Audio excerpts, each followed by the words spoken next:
All right. So, All right. are we? Yeah, I think we're on. I'm watching until we're Guys, live. if you guys can tell us how the audio is. Testing. Everyone testing. say Hello. testing. Hello. Hey, testing. hi Mike. Hi Moose. Hello. Hi, Stephen. Stephen or Stephen? Yeah, man. We got a rock star on today. Oh, Abdullah is already on the All live right. chat. Yeah. Okay. There you go. Oh, hey, I can see everybody on live chat. Okay, good. Okay. Okay. Now, first, I'm gonna mute. Sorry and about talk. the 7-minute delay. We were having some technical difficulties with Skype, Mm-hmm. but we fixed it. Skype. Yeah, Skype's a bitch. All right. I'm gonna start now. Okay. Oh, hi. Oh, Kirill is in the live chat. Reason on Faith is also in the live chat. Kirill just did, by the way, let's just give a shout out to... No, wait. No, that's a different... Is that the same Kirill? Yeah. Okay. Listen. You're talking about Killian? Oh, yeah, Killian. Oh my God, Armin, you're so racist. Okay. Anyway. White listen. people, they all look the same too. Yeah, I know exactly. Yeah. Especially with their names start with the K. Okay. Anyway. Kirill, I know... okay, so I know I'm going to give a different shout out. Kirill, we did the Patreon meeting with Kirill. I was on that too. I remember. Yeah. Okay, I'm going to start. Welcome, everybody, to another episode of Secular Jihadists for a Muslim Enlightenment. My name is Ali Rizvi, and with us, with me, we have a very frazzled Armin Nabavi, because this podcast almost didn't happen thanks to a Skype glitch. Armin, are you okay? I'll recover. You'll recover? Okay, just take a deep breath. Take a deep breath. I need This Sam is not a Harris's good new app, but it's not on Android yet. We yeah. Android people are constantly discriminated against. Yeah, you need to get a Mac. Anyway, so okay, so I'm like super excited about today's episode because I've been trying to get this guy on for a very long time. So I'm going to embarrass you a little bit. I'm talking to my guest. You're kind of a hero of mine. I think that some of the stuff that you've been doing recently has been incredibly inspiring, and the way that you're going about your dialogue is amazing. We've got with us, okay, I should probably introduce you. We've got with us Abdullah Sameer. Abdullah Sameer is an increasingly popular and influential atheist writer and YouTuber who was once a very religious Muslim. He preached Islam for about 15 years and even founded really popular Islamic websites like Light Upon Light and Verse by Verse Quran. In 2016, Abdullah, you made a video announcing that you had left Islam, and the video was fairly controversial and got now it's nearing 1 million views on YouTube, and he's got tens of thousands of YouTube subscribers in just a very short time, and we're going to actually touch on a lot of stuff in this podcast. At least I want to. Mm-hmm. But again, Abdullah, I think that I told the other Abdullah Gondal when he was here that you guys really are, I think, the future, the way that this whole movement's going. And the other thing is, like, when we interviewed the other Abdullah, he was also banned from Facebook, and right now I'm hearing you're banned from Facebook, right? Wait, you're banned from Facebook? Yeah. Yes. Oh, How did you get banned? You're so, like, the way that you write is so thoughtful, and yes. So thank you so much, guys, for having me on, and for your over the top kind words. Really, really honored to hear that and appreciate it. What I'm doing, obviously, it comes from the bottom of my heart. Right? It's a very sincere and thoughtful kind of, what I'm doing. It's very sincere, and I think that comes out. It comes across when when you talk to people. So I do appreciate the kind words. What happened was, honestly, I don't think anyone reported my post, but I had a post called Abdullah Sameer's Bigot Test. And I had a few examples of how to spot a bigot. So based on my kind of experiences, discussing with Muslims, ex-Muslims, atheists of all sorts, even Christians and other people that kind of I've been discussing with, there's a few common kind of criteria which someone that's trying to throw all Muslims under the bus tends to have, and some of the things they say. And so what happened was, one of the things I said was, Muslims are rapists, right? And that was on the list. So, ISIS is true Islam is another thing. Now this is going to get demonetized, and this video is going to get great. Now this video, so what happened was, YouTube video is going to get reported. Okay, go on. Yeah. So what happened was, I got flagged because even though I wasn't saying that, a bot could have interpreted it as I was saying Muslims are bad people. Right. Whereas what I was trying to say was, these are some things that people say which are over the top And if someone is saying this, I question the motives. Basically something like that, right? And it was... Oh, so yeah, it's like that guy. We should go report like History Channel's like coverage of like Nazi Germany, and be like, this is Nazi propaganda, because obviously they have like Hitler's speech and stuff right there. So basically, based on the standards that we have now, all of those could be considered racist, or I don't know. Like, yeah, I don't think that social media has not been able to yet figure out how to look at the context where we're discussing these things, right? Yeah. And I think, like I said, I think it was just a bot that flagged me, but I did ask for a manual review, and somehow I even failed that. So even the person reviewing is probably someone working in Philippines, according to one little snippet of a documentary that's coming out about Facebook and the people that screened the posts. And I don't think they even understood what I was writing about, because they said, no, this is actually hate speech. So I guess there's a documentary coming out. Yeah, about the screeners. I forget what they're called, the sweepers or something like that. That's racist towards Filipino people. Do you think Filipino people? They were the ones kind of featured in the film. So there could be other people working there too, but that's what they were kind of showing. Right. Wow. So anyway, we hope you're back soon, and we're going to try to do whatever we can to get you back on. Did you mention how influential Abdullah was, like, as a Muslim? I was reading the live chat. Did you mention? Yeah, I did. Okay, I did. Okay, you did. We did the whole introduction, but I don't introduction.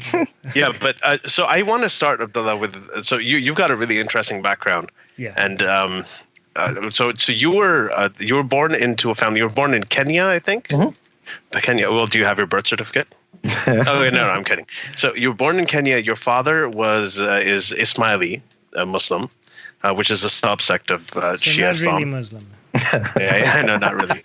But your mother is Sunni, and it seems like you once you started getting into some of the Sunni practices when you were younger, and then you eventually veered from Ismailism towards Sunni Islam, and then you became a very religious Sunni Muslim, and then you gave that up, and you became an atheist. So, can you lead us through that transition? How did you start from Ismailis, like a very sort of open and relevant? They're pro-secular, they're pro, Yeah.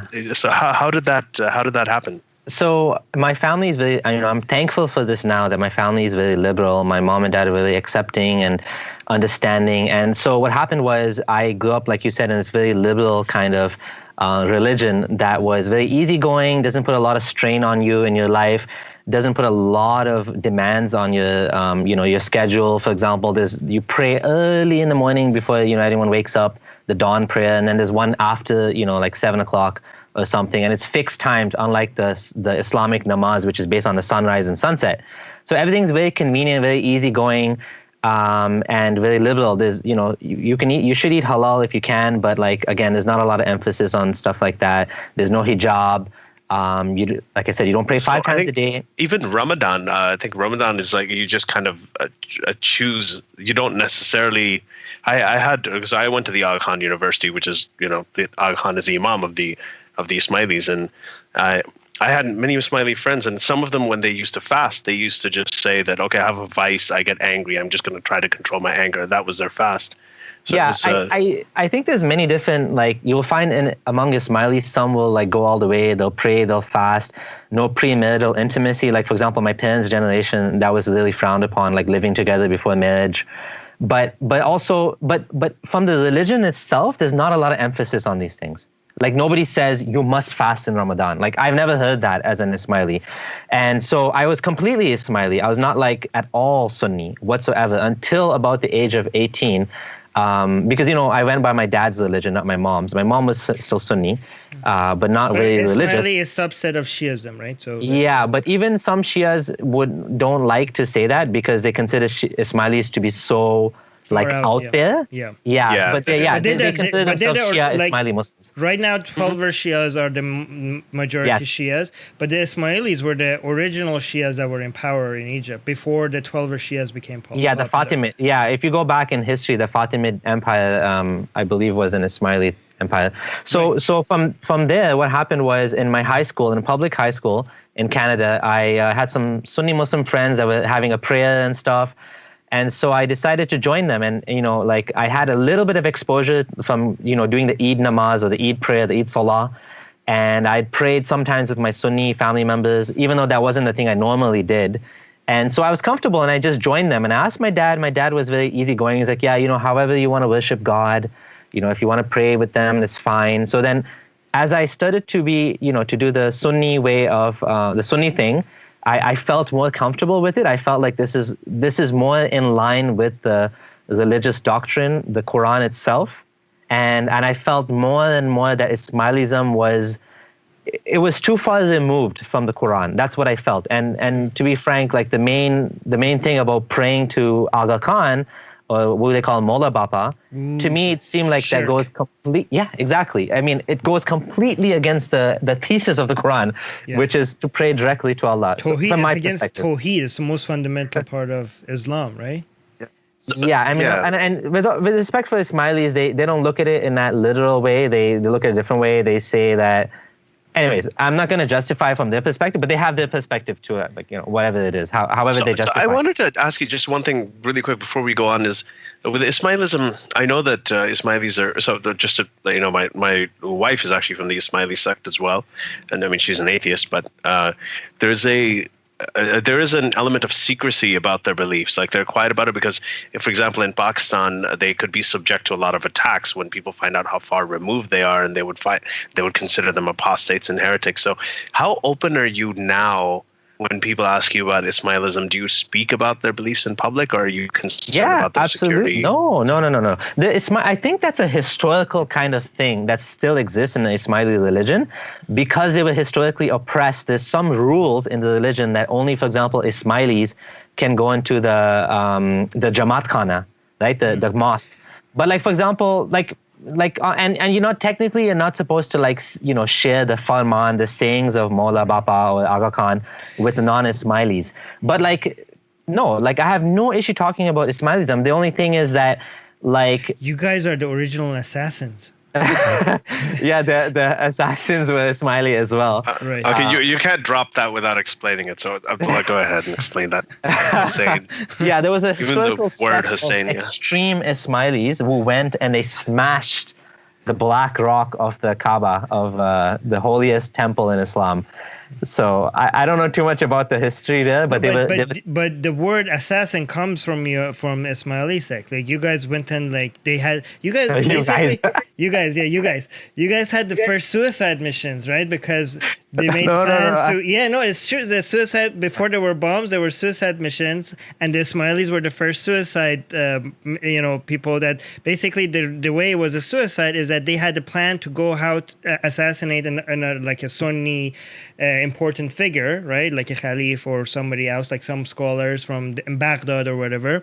But they made all the plans on how to get there and kill the person, but they just didn't make a plan on how to get out once the assassination was done. So it was technically a suicide mission, and that's how originally we had suicide missions in Islam. So it started with you guys. So just to clarify one thing, so nobody gets the wrong idea, I am in no way Ismaili. No, I do not believe Aga Khan is the Nur of Allah or anything like that. I don't believe in Ismailism any more than I believe in Sunni Islam.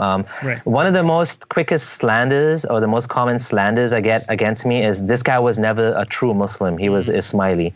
But the reality is, I mean, I didn't talk about it much, but I was Sunni through and through. When I converted to Sunnism from Ismailism at around the age of 18 or so, I completely left Ismailism behind. And I became 100% Sunni. Like, I created a website, lightuponlight.com, to promote, my views and the Sunni religion, the Islamic religion, through Sunnism. Right. And I really much believed in it. I left Ismailism. This is Light Upon Light, right? I think. Yes, lightuponlight.com. No. The website's still up there. I kept it. I just kept it as a. Yeah. It's a kind of backup to prove that I am who I say I am. But people in real life who know me, they know who I am. But I actually love the website, because when you go on it, and what's the URL? Lightuponlight.com? Or yes. Yeah. When you go on it, you see these pictures of all these Islamic videos, and then suddenly this pop-up comes up that says, I no longer run this. No, this website is no longer active. I've left Islam. Yeah. I just thought that was hilarious, because you go right to the Islamic website. It's like, oh, by the way, guys, sorry, Yeah. No longer functional. But yeah, so it definitely is still up. So I have a. Did you move to because Ismailis are, as Armin said, they're part of the Shia subsect. So Yes. You said that Ismailism you thought was too removed from the Quran. Did you explore ethnoshari Shiaism? Because that is a little bit closer than. Yeah, true. The 12 is that the Jafari? 12er, yeah. The 12er. Yeah, Shias, yeah. I think it was just happenstance for me. It's just my friends were Sunni, and so I was mainly, exposed to that point of view. And sometimes people ask me like, why did you, why did you deep dive into Islam? Like, how is it that now that you're leaving it, but at that time you were like, yeah, like Islam all the way, baby. It's because at that time I was a much less critical person than I am now. And I was willing to kind of accept it wholeheartedly. Like I kind of already had the religious indoctrination. I believed in God. I believed in Muhammad as a messenger. And I'm like, hey, the Quran's the final word of God. So the only issue I found was Ismailis are not following the Quran properly according to what I thought. So then I just wanted to adjust that. But I was already in the whole like religious thing. Right. So at that time I wasn't critical. But now. Do you think, so what do you say to people that say, well, at least Ismailis are better than Sunni Muslims? Isn't that like something we should promote given that they're so moderate or liberal or so easygoing? Why not, like, if we want to have Islam, why not have Ismaili Islam instead of Sunni Islam? Let's just promote that. One thing I actually thought about was like, why don't I just be like an agnostic Ismaili? Like, why do I want to be atheist? Like, why don't I keep that community? Because that community is there. There's a huge community backing. Right. And then I'm like, when I thought about it, I'm like, I just can't accept that I have to, like, this guy, the leader of Ismailism, the Ismailis pay him 12.5% of the gross wealth, 1/8. And this is like, you have to do this, right? Otherwise, like, something bad will happen to you, or, it's not good, right? It's not good, like. Right. It's not good for your karma or whatever, right? Anyway, so you have to do that. I mean, he's very rich. I mean, he breeds racehorses. He lives in France. He's got, I mean, his university, the one that I went to, is one of the nicest campuses I've seen in the world. They actually think that if you don't pay this 1/8, you got something bad is going to happen to you? Well, I mean, I don't know exactly what the religion teaches, but I do know my dad actually told me that things go well in life, as long as you're paying this. And if you stop paying it, something bad can happen. I don't know. Like, maybe that's just like a superstitious thing, but it's definitely enforced. Like, you need to do this, right? I mean, of course, no one's checking that you're actually paying it, but there's people that even pay 25%. Now, money is not the only thing, right? It's more like you're accepting his leadership as a spiritual, like, leader of, I don't know. I just can't do it. Like, if you look at, he looks like a businessman. He's wearing suits, right? Like, he looks like a huge billionaire with that's running business and charities. Like, he doesn't look like a religious leader, does he? Right? Well, his grandmother was Rita Hayworth, right? Rita Hayworth, like a Hollywood.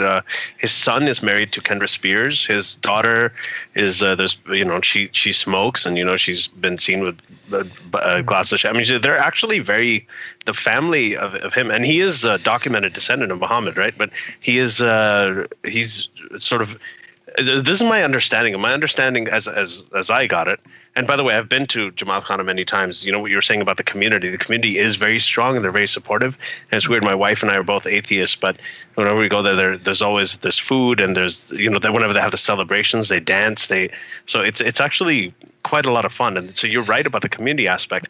But one thing that what they said was that he's. I've lost my train of thought. Okay, I have something to say. Go ahead. So it's actually what you said was actually what I wanted to get at, because it's not just that your point, is not that it's less harmful. At the end of the day, it's nonsense. Like, this is why I love ex-Ismailis, right? I think we have some in the live chat today as well, is because ex-Ismailis prove that your nonsense doesn't have to be the worst nonsense out there for it to be nonsense, right? People still look at their religion, and maybe it's not as harmful as fucking Wahhabi Islam or something like that, but it's still bullshit. And they're like, okay, this doesn't make any sense. I can't accept this. I'm going to leave it, right? So ex-Ismailis and other versions of it, ex-Sufis and stuff like that shows like it's a really good indication that as when something doesn't make sense, there are people that are still willing to leave it. And what you mentioned that the money that people pay is still harm. This is money that people work hard and they're giving it to this fucking billionaire that doesn't need it. This is still harm, even though it's not maybe suicide bombers or like terrorist attacks or stuff like that. It's still harm, and it's worth tackling this. Yeah, go on. Sorry. Yeah, I would say like you're right. It is harm. I mean, it's not to say that, one thing that Ismailis will always tell you is Aga Khan does a lot of charitable work, and it's true. Like, there's like hospitals and schools that he builds, and the Aga Khan Development Network has tons of charity all over the world, which doesn't justify, them saying that he has a religious authority to take 1/8 of everyone's wealth. Right. Of course, that doesn't justify. I'm not justifying. But what I'm saying is I do think there's different levels of harm, right? And I do think that a suicide bomber, that a jihadist and ISIS extremist is obviously a far, far, far worse for the world, and even Wahhabism, than like Ismailism. Ismailism is far less harmful to the world. Right. And even my own family members have said this. Like, I had one family member who I won't mention saying, I wish, like I have a younger brother who is still Sunni Muslim. And, I don't want to say who it is, but someone said, I wish you didn't make him, or you didn't guide him, or make him convert to Sunni. Because as an Ismaili, he'd be far better off than he is as a Sunni. Because the sacrifice is that much more. Like but the point is that, but the point is that the harm that you're addressing doesn't have to be the worst harm in the world for it to be worth addressing. Yeah. Okay.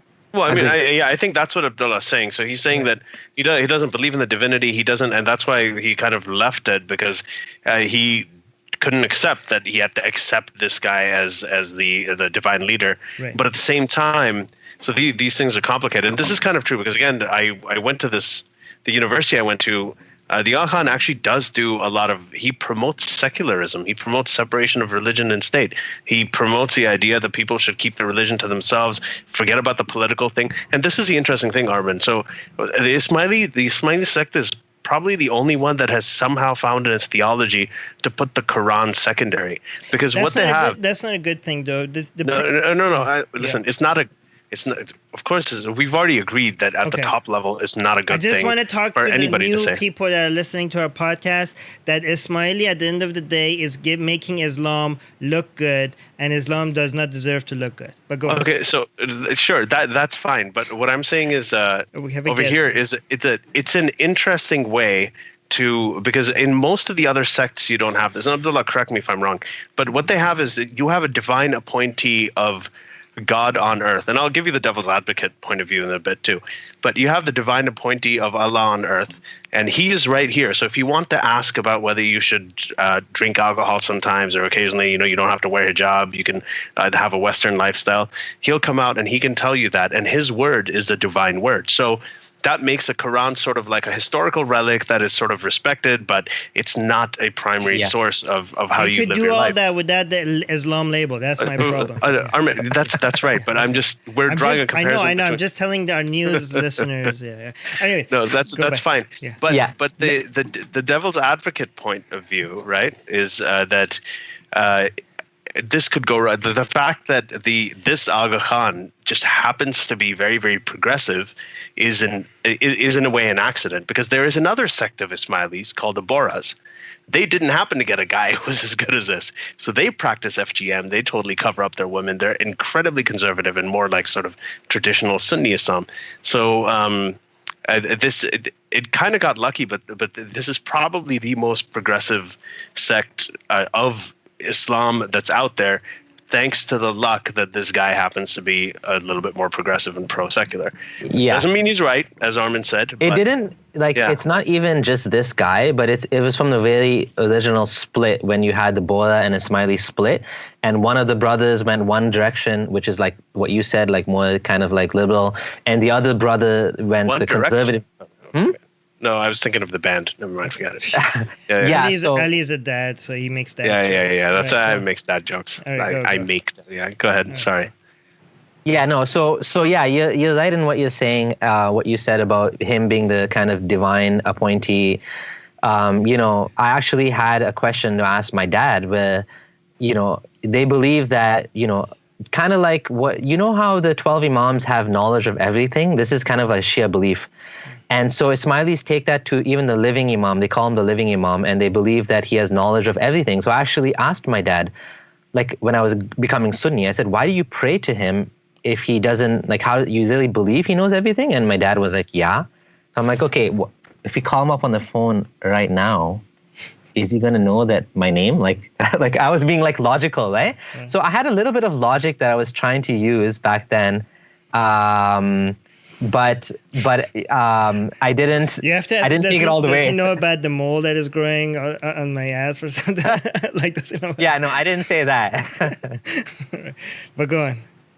Yeah, no. So I was like kind of trying to be a little bit logical about it back then, but I just didn't see my way all the way through, like, out of Islam. But even back then, I was thinking, like, what's the point? Even I was asking my dad, like, what's the point of praying to Allah and also praying to Aga Khan? Like, I didn't see the point of having kind of like two different people to pray to, because Ismailis, they ask him for help, they ask him for like blessings too, right? And then, my dad said, if you look at the sun is too bright, so you need like sunglasses. So Aga Khan, he's like the sunglasses to filter out the bright light or something. I don't know. He came up with some analogy. Right, but isn't it like, it's kind of like the Trinity though, in a way, because you have, you have God, who's a divine. It's like it is actually. No, it's like the saints in the Catholic doctrine, and Sunnis are like the Protestant. They're saying like, what the fuck?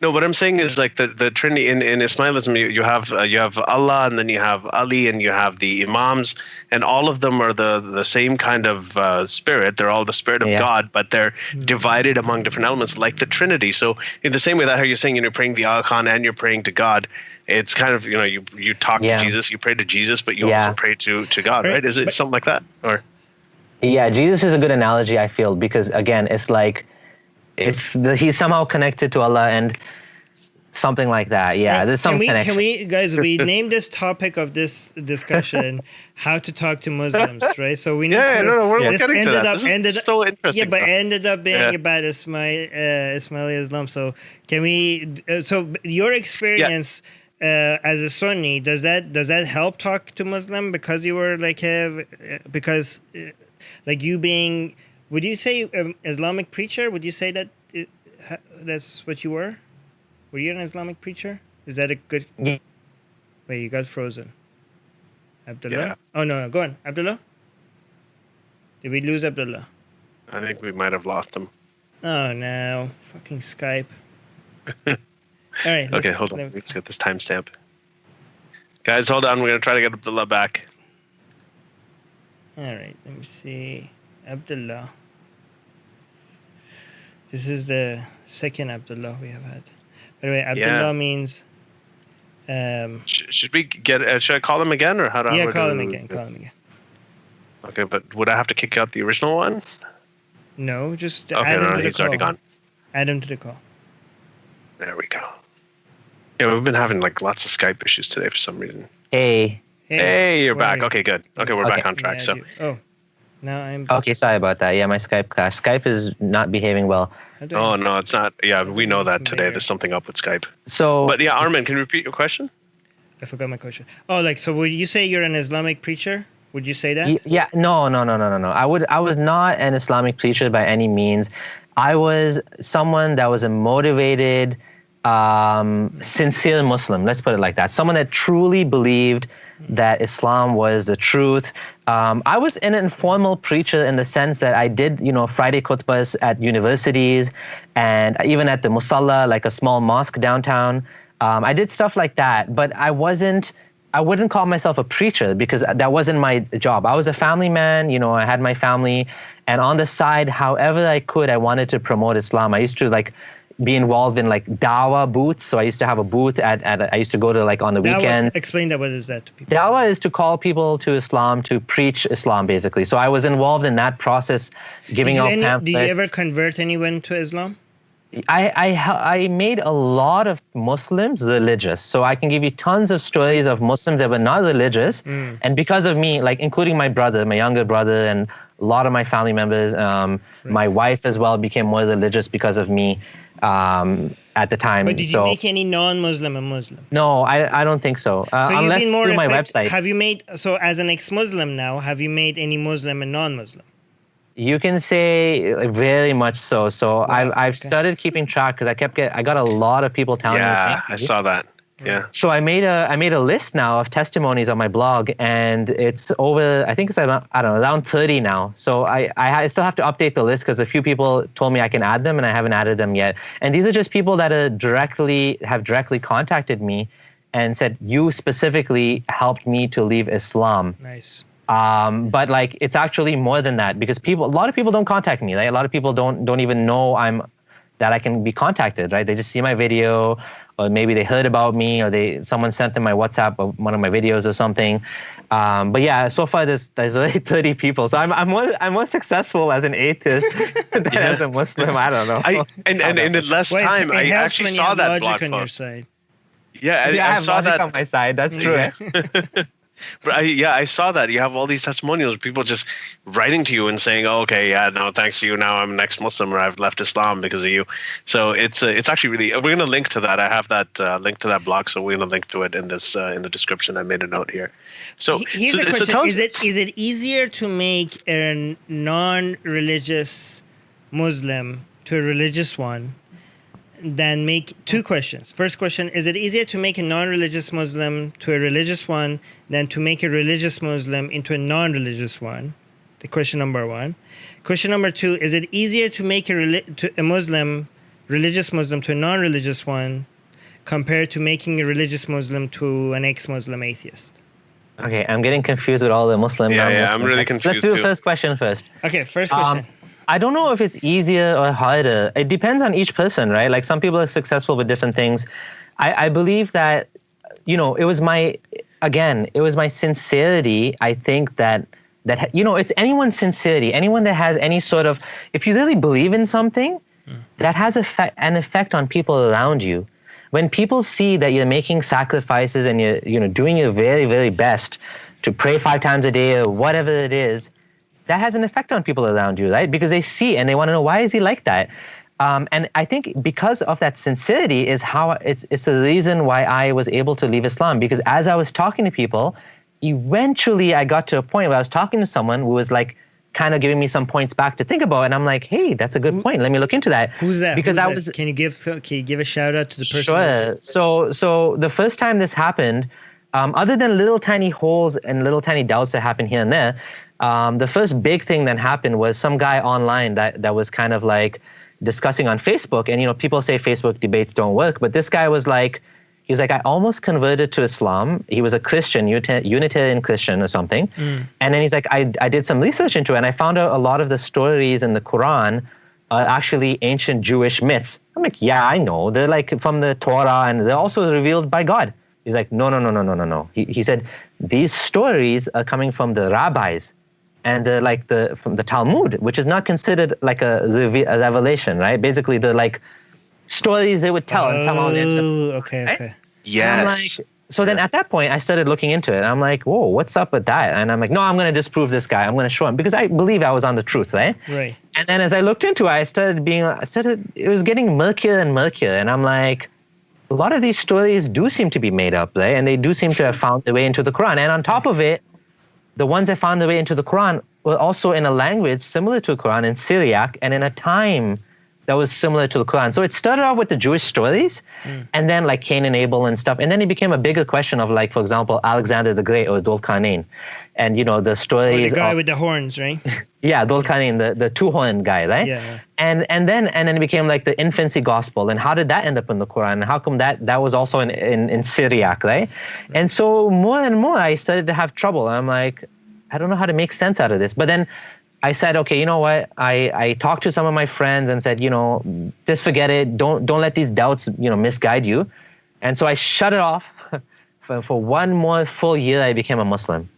And then 1 year later, the doubts came back because I was in Ramadan in the mosque, and the Imam was like, these scientists, they think they're so smart. And Allah says in the Quran, he holds up the sky without any pillars. And the sheikh's name was Dawood Butt. And he basically he was making fun of science. And he was like, and then all these doubts came back to my mind. I'm like, whoa, this doesn't even sound like God is speaking. It sounds like some man wrote this, right? Right.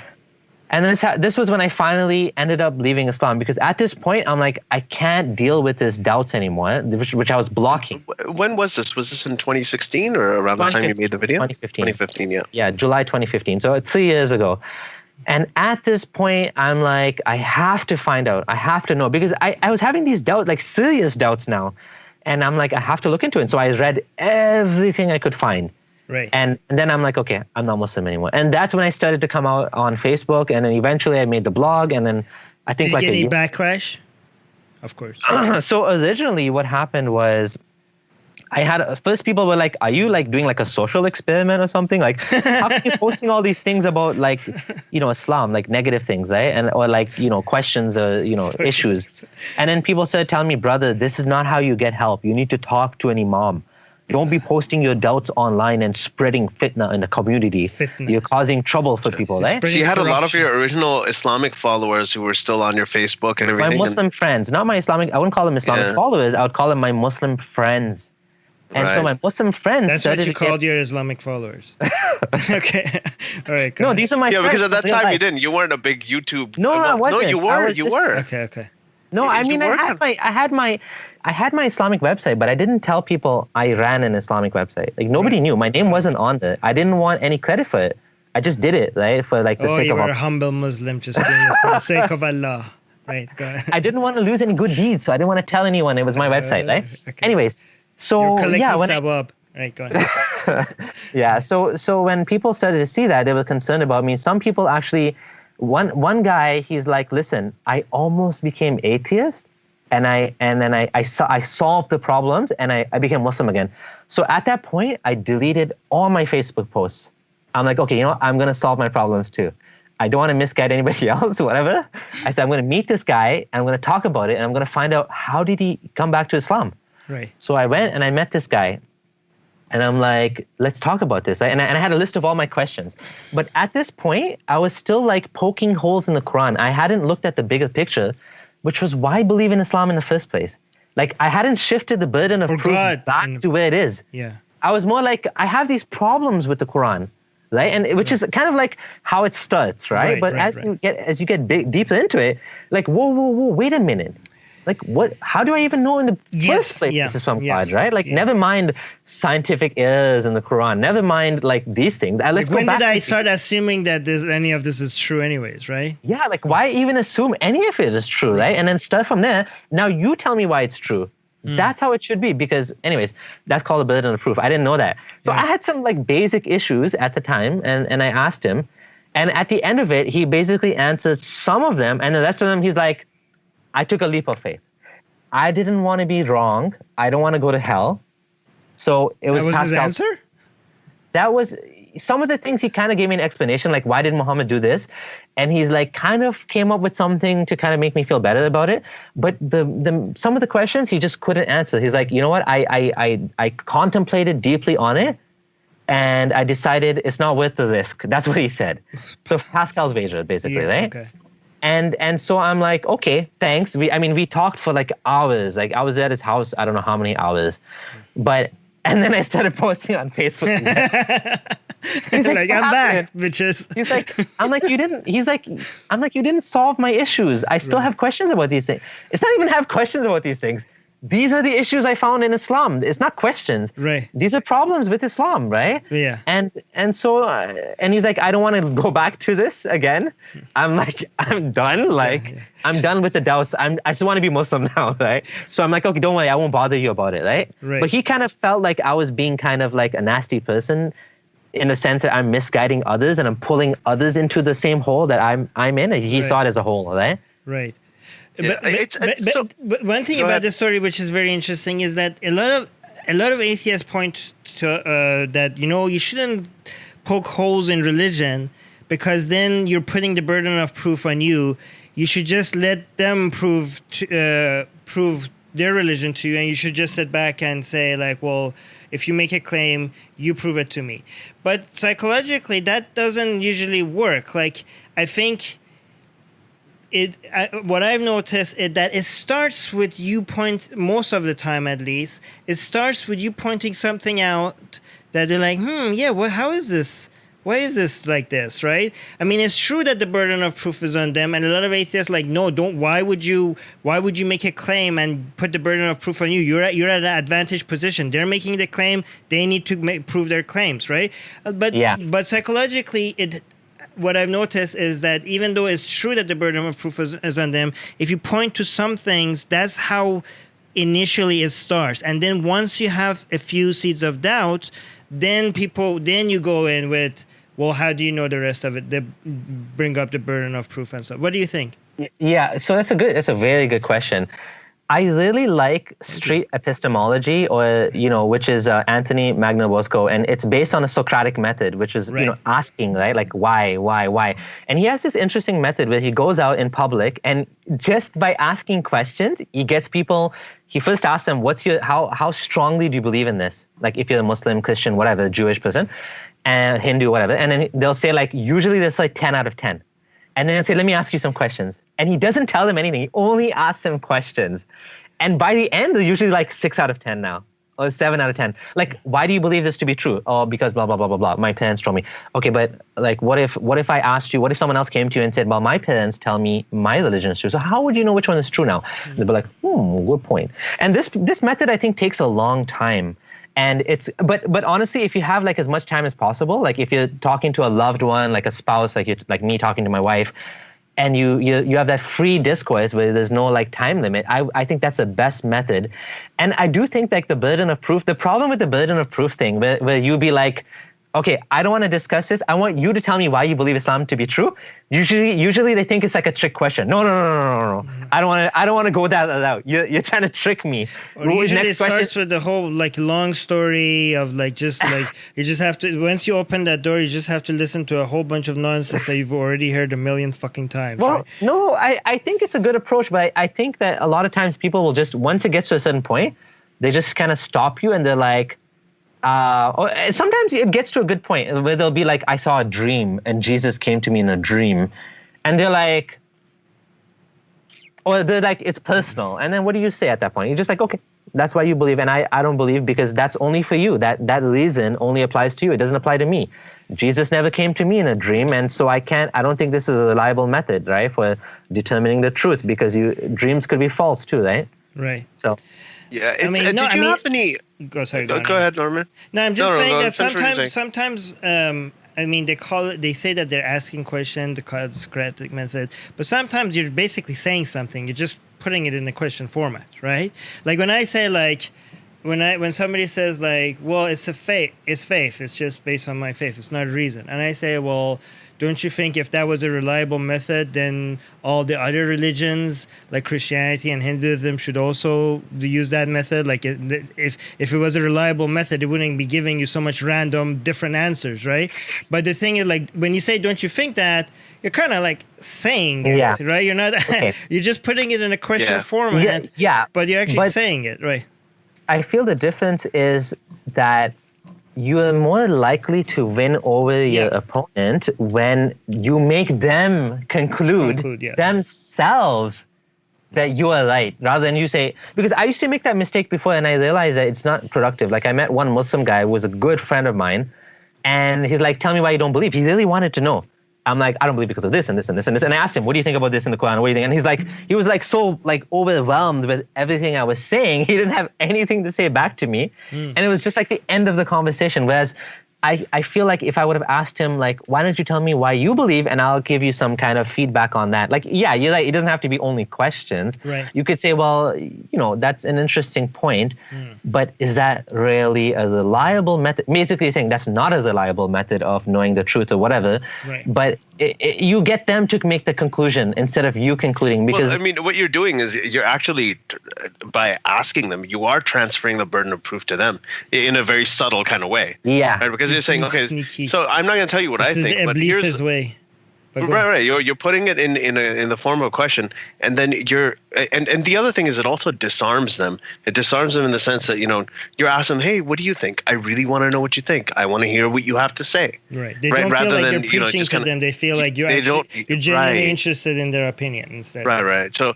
Yeah, that's I think that's where the utility of it is, and I think there's many ways to go around it. I think that's sort of my approach that I've been doing for a very, very long time when I'm speaking to people in person. I just didn't know what it was called. I didn't have a name for it.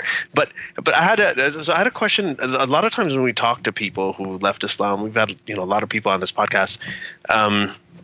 They usually cite something that they read or some sort of outside influence. It seems like your journey or everything that you're talking about, these were internal doubts that came up. So you mentioned that one guy who told you about the rabbis and all those rabbinic stories from the Talmud and how they made their way into the Quran and so on. But is there were there any other things that you read before you made the conclusion that you were going to leave Islam, or did you start discovering, or did you connect with anybody in the ex-Muslim community? Did you know there was such a thing? No. So, I didn't even. No, not at all. I think. Did you think you'd find it, or were you surprised to find it afterwards? I honestly think things have changed a lot in the last few years. I know, yeah. You can't not know ex-Muslims now, but at that time, yay, nobody was. I don't think anyone was really talking about it to this level, and so this was all new to me. And to be honest, like a lot of the things which I looked into, they've become publicly easily accessible. It's not like it's really new information. Like, for example, the whole Alexander the Great connection to the Quran was done by a guy called Page, was it Budge Page or something, in the like the 70s or like long ago, maybe in this like, many, many years ago. And it was an Orientalist who found this connection. And now, the masked Arab and other people have kind of made it easily accessible and consumable.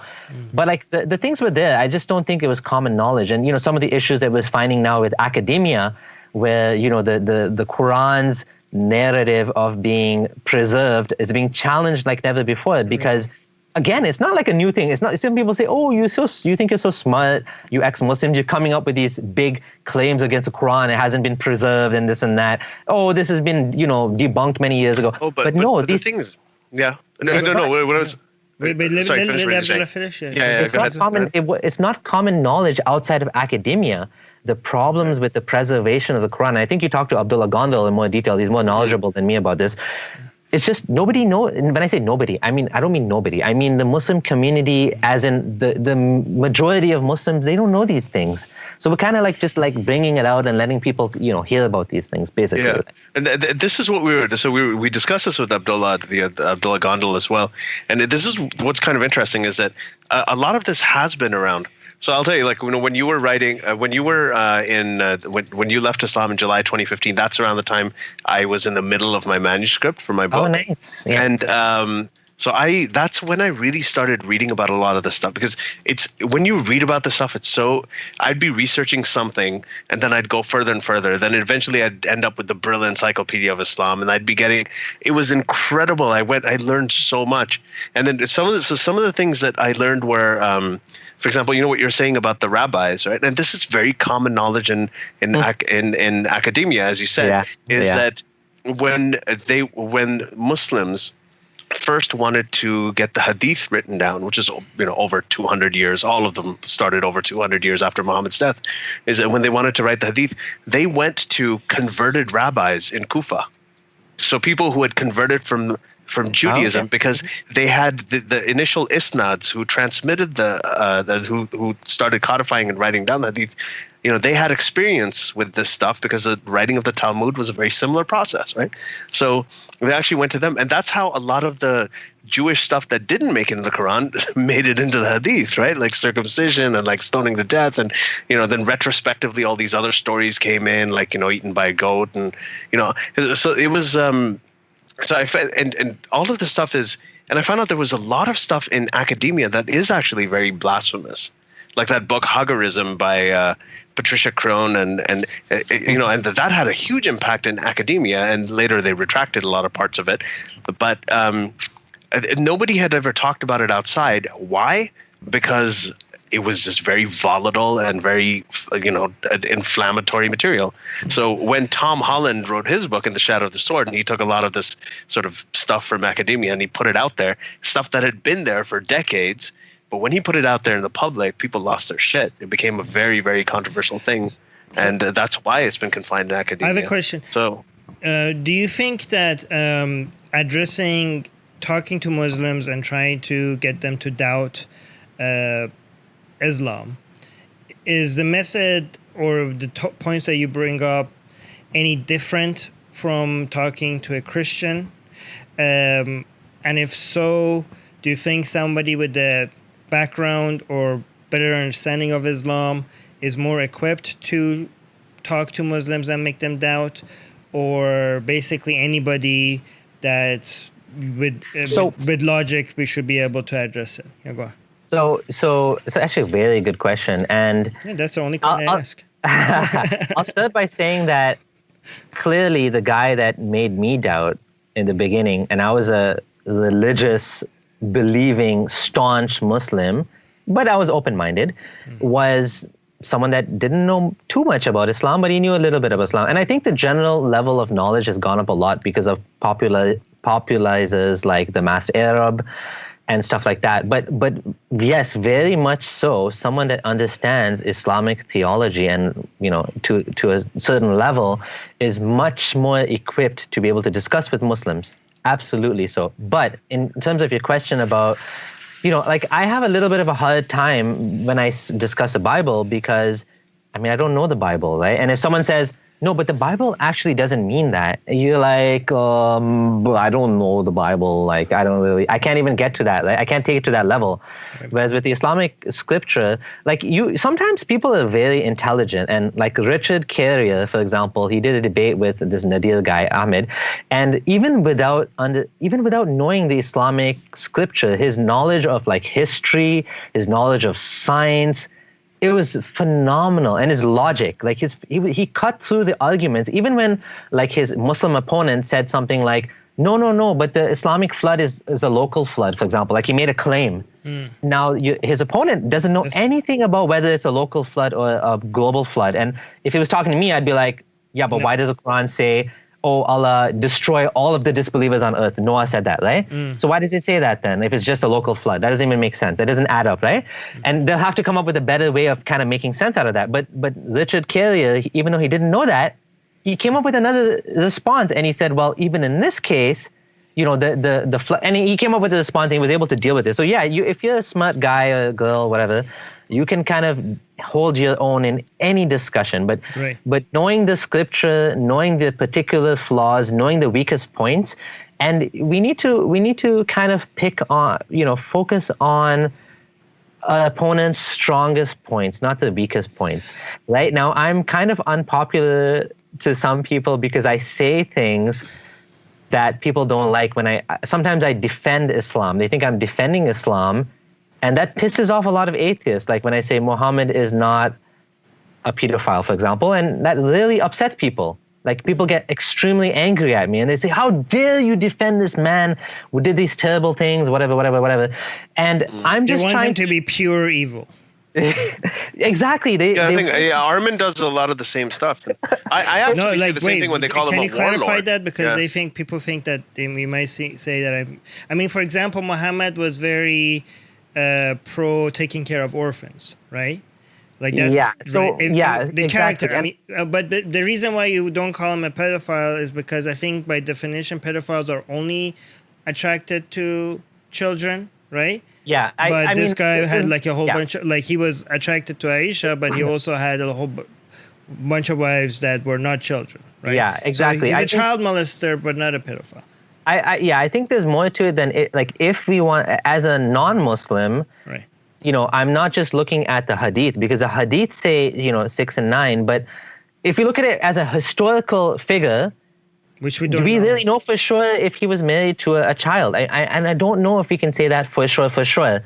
And to be honest, we're talking about the character of Muhammad, because we can't know anything for sure about Muhammad. We're talking about the Muhammad as canon is in Islam. Like the way I could talk about Voldemort. Like even if he's not real, even if there was no, I mean, I'm not saying there was no Muhammad.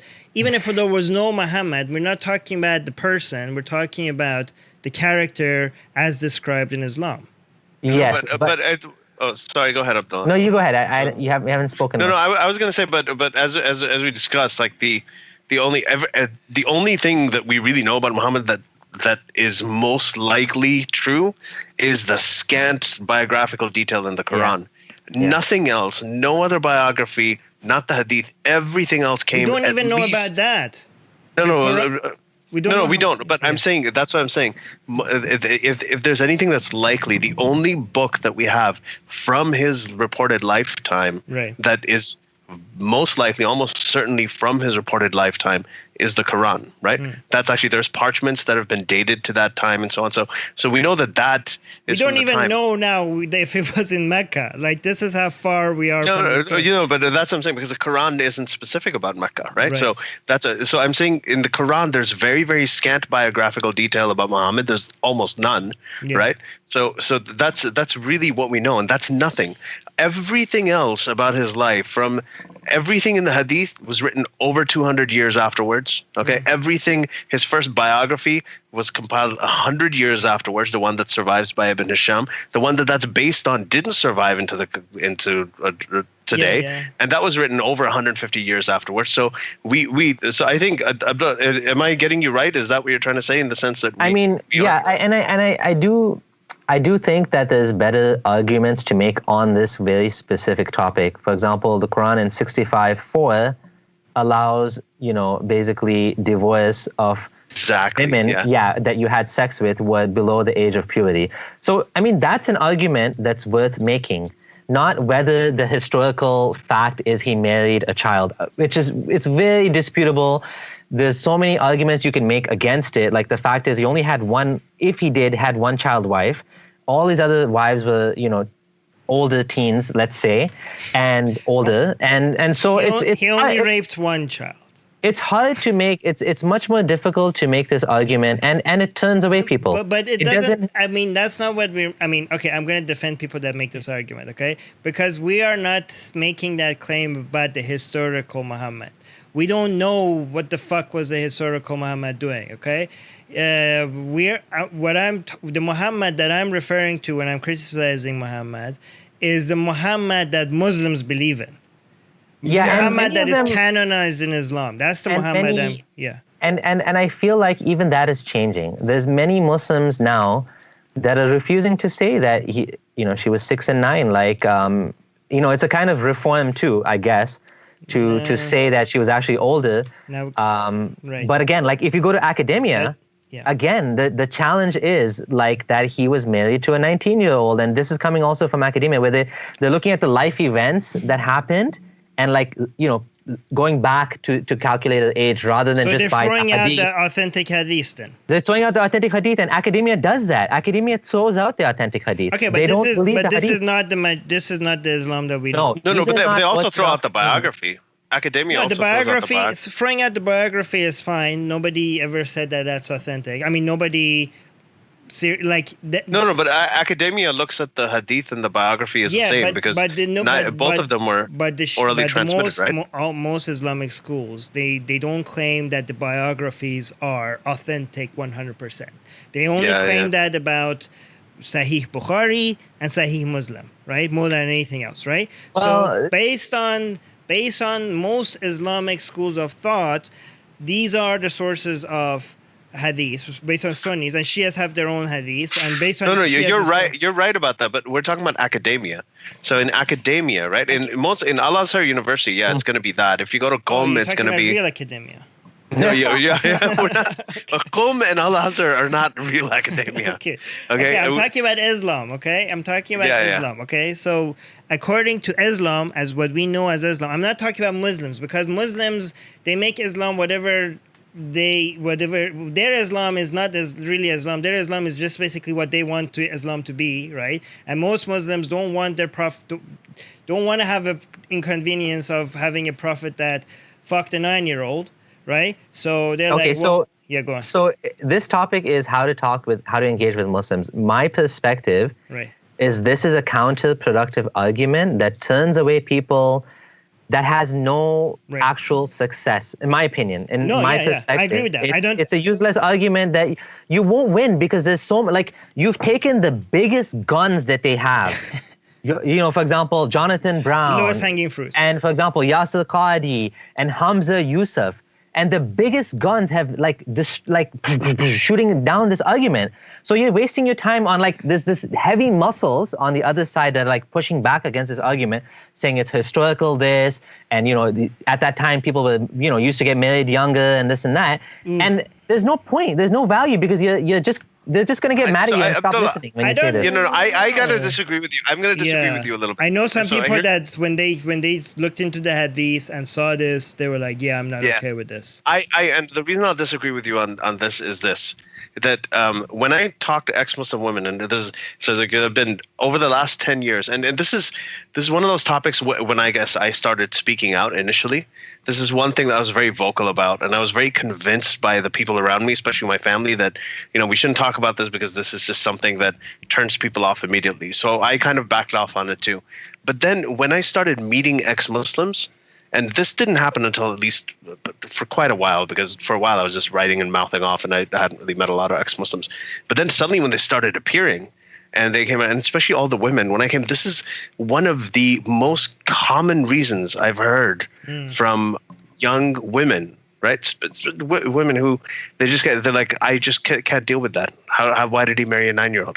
Like, and they became ex-Muslim. Married a 6-year-old. Married a 6-year-old. Yeah, but I mean the way that they say it in the common parlance is that's an interesting point. That's an interesting point, and maybe because I'm more engaged with the dawah and the counter dawah, the counter apologetics, I've seen the responses to this, and people that are more religious Muslims that are have read some of the responses, have heard some of the responses, they're not fazed by that because they're like, well, we can explain it in other ways. This was the way of life back then, or this was. So yes, there's definitely going to be some people that are like.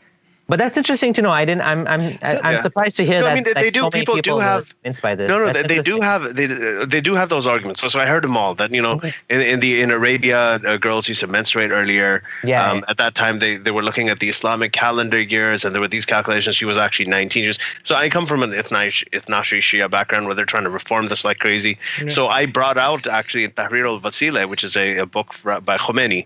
The 4th volume of it, which for some reason is very hard to get, but I have the entire thing in Arabic and in PDF, the original one that he wrote. I got it from my book because I wanted to prove that he said this. So he actually said that Khomeini said that you're allowed to have sex with a girl. You're allowed to have sexual pleasure from a child that is a nursing baby. Yeah. So he said that you can do intracrural sex, which is thighing. You can fondle them. There's all these things, and he said that based on. You could be a fucking infant. An infant. So he said this with Khomeini, and then so in my extended family, we grew up. My extended family had pictures of Khomeini on the wall, right? Wait, what? You had Khomeini? You guys were Vilayat al-Faqih kind of Shias? I never knew that. Yeah. In Pakistan, a lot of them. We're talking about the 80s. This is so crazy. So did Khomeini manage to get this far into Pakistan? Everybody who was Shia around the world loved Khomeini because Khomeini was first of all, he stuck it to the US, so that was one thing. The other thing is this happened in 1979. I'm talking about the early 80s, mid 80s. We need to do this. We need to have an entire podcast about this, but go on. But I just want to tell you this because this is related to it. So when I grew older and when I found this and then I showed it to a lot of the people, I actually posted it on Facebook and then it became a meme and everything. But when I got the quote, and I have all of the legit sources for it, it's actually still on Khamenei's website. This book is still on there, and you can still find this thing. Khamenei? And I have screenshots of it. Khamenei's website, official, the Khamenei.ir. So when I found this, they were absolutely shocked.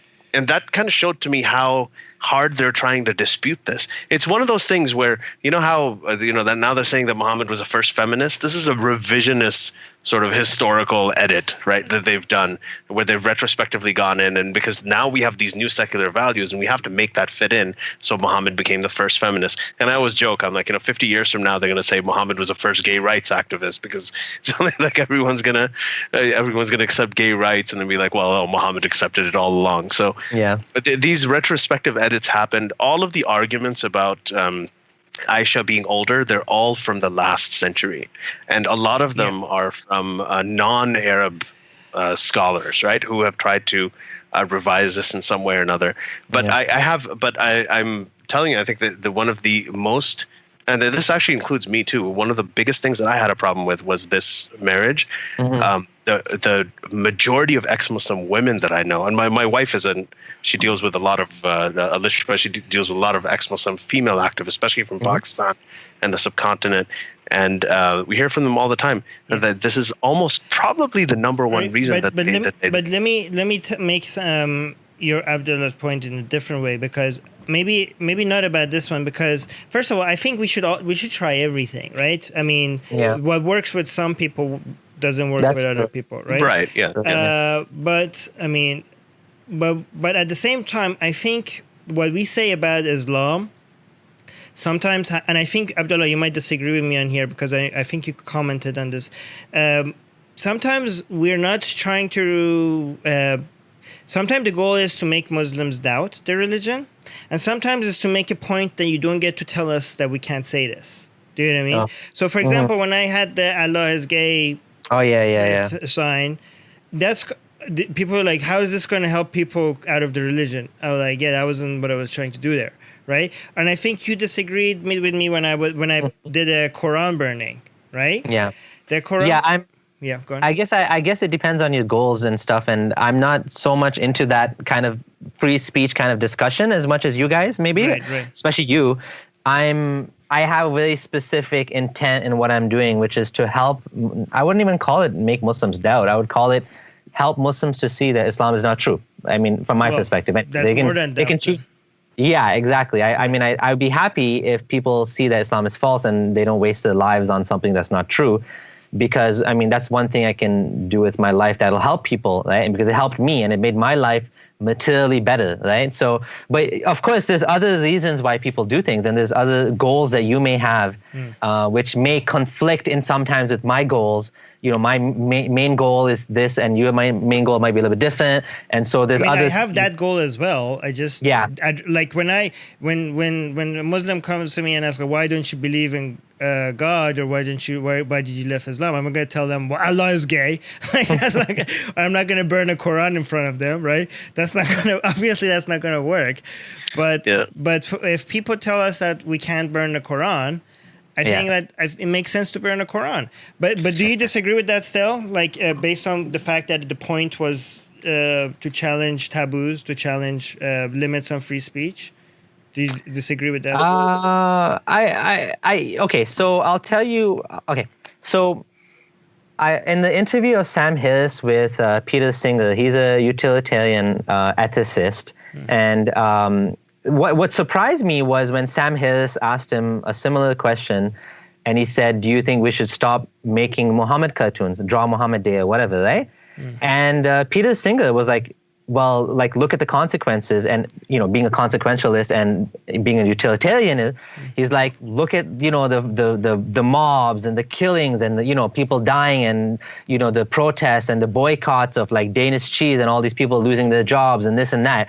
And Sam Harris was a little bit taken back, and he kind of like challenged him a bit on it and said like, well, we shouldn't. And then the conclusion was kind of like, we shouldn't stop doing it because of that, and we shouldn't let them bully us into stopping because they're gonna like burn the streets down or whatever. And I had a Facebook kind of poll about this, and it was like 50-50, where people like 50%. I even asked if Draw Muhammad Day would lead to World War III, would you still support it? And it was like 50-50, and I voted no. I said no, I wouldn't do it because. Well, I'm practically speaking, I value my life more than of course like Muhammad or something. So it depends. It's just a weighted cost benefit analysis that everybody has to make. And yeah, but the reason why I support it is because I don't think it's going to relate to World War III, and I think that in fact, if protests, if the fact that they did a protest was successfully shut that down, that's going to encourage more it wasn't just protests. It was just like the barbarism that was like, I don't have anything against protests. Yeah. The barbarism that was in a response to that.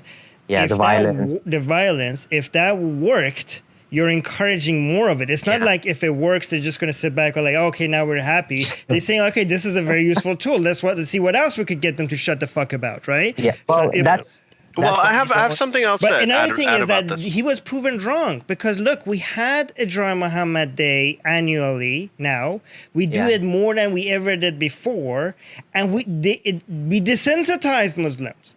Look at the first. The reaction to it is not as much as it used to be. Right? We say like, oh, you want us to stop drawing Muhammad? This is an annual event now. Everybody's doing it. Look at the reaction to it. Is that nearly as much as it backfired? It doesn't work. If you respond to it is like, okay, we're not going to do it anymore, then they're going to go after something else. If the response to it is that we're going to do it now 10,000 times more, they're going to see that this is not an effective way to shut people up. But go on. I have so this is that I think, Armin, what you're saying at the end, that's a part I agree with. So Abdullah, I'm kind of like you. I'm not a fan of like the burning Qurans or drawing Muhammad and everything. It's not totally my thing. Just in terms of taste, that's not something that I would do. But I have you don't been. Draw Muhammad? But I do encourage this now. And the reason I encourage it, I'll give you the example, like, with Trump, right? Trump came up, everyone's like, we're not going to normalize this. It's not going to be a normal presidency or whatever. But the thing is that even the really shitty things he's done, he goes out and he does it so often that it has become normalized. So when people get desensitized to things, they start thinking, okay, this is normal. This is routine. I remember when the Danish cartoons first came out in 2006, I had not seen anything like that in major publications, like where I could actually Google it, and I actually saw that first figure with the bomb in his turban. I was like, holy shit, this guy really put himself out there. I remember being shocked. Yeah. Okay. And I remember when I was in high school, and I got shocked when I was very shocked when Salman Rushdie wrote that book, because I didn't even think it was conceivable. Right. But what happened is that over time now, when you Google, Muhammad cartoons are. They're nothing. They're just like all over the place. Nobody knows who to kill. Normalize burning the Quran. Normalize having signs. Normalize having signs saying Allah is gay. And actually, Armin, when you burned the Quran, actually, I have to give you credit. There are a couple of Qurans that you showed that you didn't burn. Like, he's like, oh, well, I've got this Quran. I don't know what you said. He said, this is my rainbow Quran, so I really like this one. And then I was it one of them that you actually kissed? Or something? I don't know. No, it wasn't. Okay. That was another book. I had 3 Qurans. And then, I burned the cheapest one. There was an expensive one with the tafsir. He said, I don't want to burn this because this one's expensive. and Armin has also said many times that he likes the Quran. Yeah. Like, he enjoys reading the Quran now that he's not Muslim, right? So that's all. So Armin has a much more sort of nuanced approach to this. But I do. Other people say, well, why would you burn paper? You're committing to, like, we have global warming and you're doing carbon. So I donated $10, which to offset my carbon footprint, and actually that was like 1 ton of worth of carbon emissions. So I was like, this is way more than what I'm burning today. So I basically addressed every single problem. People say this is censorship. I basically said, look, my phone has a lot of free Quran apps. This is not going to limit anyone's access to the Quran. It was the most sophisticated Quran burning video I've ever seen. First of all, he's burning it very carefully on his barbecue, right? And people also said this is hateful. I said, look, I have my own book, Why There Is No God. I'm burning a few pages of that as well. He burned his own book as well. Yeah, I said if it's hateful, then I'm being hateful to myself. and he's got so he says he likes the Quran. He keeps the expensive one. He keeps the rainbow one. He burns a couple of his own pages. He burns the other one. Then he gives a sophisticated sort of a little bit of a discourse on what this is all about. It was really bizarre. It was like the Arrested Development episode version of the Quran burning. I don't know if you guys have seen that show. Some of you might get the... No. Never mind. It's a TV show. He also said this is what Nazis used to do. Man. So why would you do what Nazis or fascists used to do? I said, well, when the Nazis did that, they were trying to limit people. First of all, this is my own Quran. I didn't take anyone else's Quran, right? When they were burning books, they were burning other people's books. They were burning other people's property. I'm burning my own property. Second of all, when they were burning the books, they were trying to limit people's access to information. When we burn the Quran, people might actually wonder what's in this that these people don't like about it so much. They actually might encourage more people to read the Quran, right? And at that point, like... Any publicity is good publicity? Yeah, I mean, at that point, the books were the main source of storing educational material. Right now, they're not, right? So books are not... Yeah, go on. I guess my response to that is, I mean, for one thing, for sure, I agree that, we should not negotiate with terrorists. Right. You don't give in to someone when they point a gun at you because you just can't. I would. I mean, I don't mean literally. Yeah. Okay, I mean, yes, if someone pointed a gun. Unless it's those girls in the. Never mind, forget it. But I mean, that aside, even though I do agree with the principle of like not giving into terrorism in any way. I mean, in this case, it's literal terrorism because the burning and whatever, trying to scare people. I don't even mean in that extreme case. We don't give in with people like that. Right. But I just feel like in my case, with what I'm trying to do and trying to achieve, it leaves a distaste in my mouth, and it kind of, creates this bigger divide between us and them. Sometimes that's how I feel. That's right. Okay, I'm going to prove you guys. I'm going to tell you guys that this is wrong. When I was and one more thing. So sometimes I cross the line, and this is the thing. I'm saying all these things, but sometimes I cross the line too. Like I've made posts on Facebook that like really pissed off people, especially when I'm being like sarcastic and joking around. Right. And I've said things like, one thing, it was so harmless too. I just said, instead of saying Bismillah, I say Yabba Dabba Do, and it works just as well. And this actually really pissed off a few people, including one loyal Muslim friend of mine. Right. And I don't know if you guys know this guy, Mubin Sheikh. He's kind of, anyways, he's well known in the community, and he was going to have an Islamic discussion with me. After this, he blocked me, and he was so pissed off because, anyway, sometimes I piss off Muslims too. Like I'm not trying to say I'm so holy and I'm so nice and I never piss off people. I do. I upset people, and it's okay to upset people. The very nature of what you're saying is, I think that's the thing. I think it's a matter of taste when it comes to right and wrong. I have to say, and I learned this really from, and I'm mentioning her a lot today because I guess maybe it's the Ismaili connection, or maybe it's we're talking about how to engage with Muslims, but there's a huge contrast in the way that my wife deals with this stuff and the way that I deal with it. And my wife is extremely, she's more like Armin is, in the sense that she's much more aggressive, totally in your face. She's like not aggressive when I'm talking to Muslims, you know what I mean? Like when I'm I'm really like out. It's not a bad thing, Armin. It's a compliment. No. Aggressive, like when it's not like when I'm talking to a Muslim, I'm telling them like, I talk to them in a very polite way. A lot of them come thinking that I'm going to be like hateful, and then once they have a conversation with me, they actually become my friends. I mean, the conversation when a Muslim is in front of me, I'm not going to be rude to them in any way. Obviously, like I mean, I'd be aggressive when it comes to the ideas, but you can still be aggressively attack people's ideas in a polite way. Being aggressive, I mean, not holding back. That's kind of what I'm getting. I think that when I mean in your face, I don't necessarily mean like super aggressive.